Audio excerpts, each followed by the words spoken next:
आज जो आसंता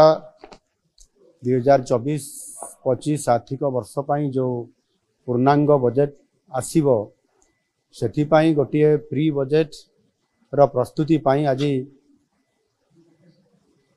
जो माने ये बजेट उपरे अध्ययन करिसंती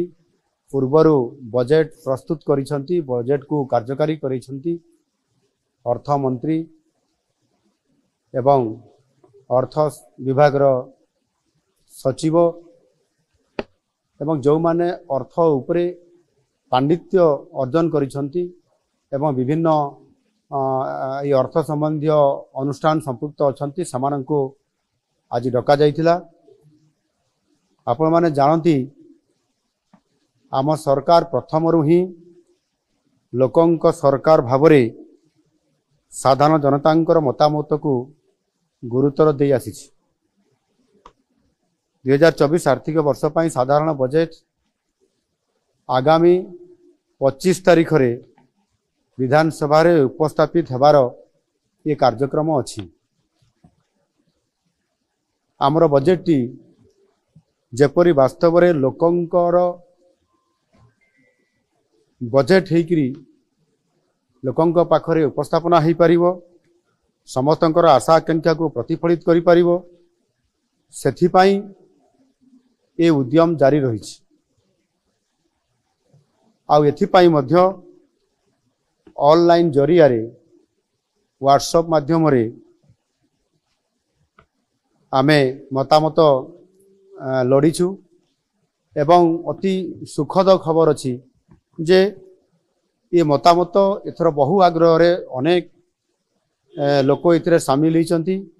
एवं पाखापाखि प्राय 12,000 रु अधिक लोक मतामत देइचंती ऑनलाइन जरिया रे जहा कि पूर्व वर्ष मानक तुलना रे ये 6 गुण अधिक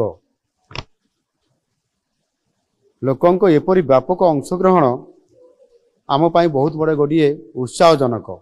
आज मध्य ए प्री बजेट रो ई प्रस्तुति बैठक रे पाखापाखि प्राय 150 रु अधिक लोक विज्ञ लोक एठी उपस्थित थिले। समानक भितर अनेक जहाँ मु कहली अर्थ संबंधी विभिन्न विभाग रो विशेषज्ञ अर्थनीतिज्ञ पूर्वतन अर्थ मंत्री अर्थ सचिव एवं समाजर विभिन्न वर्गर लोक माने अर्थ संबंधी जो माने अनेक ओडिशार भविष्य कथा चिंता करती से समस्ते विभिन्न मतामत देइछंती। ये मतामत देवा भितर समानक भितर 26 जन अति मूल्यवान तांकर प्रस्ताव एवं मतामत समाने सेठी उपस्थापना करबा सहित मध्य लिखित आकार मध्य प्रस्ताव समाने देइछंती। समानकर समस्त मतामत एवं प्रस्ताव को आम विभाग तरफ लिपिबद्ध करा जाइछि एवं ताहाकू विचार करी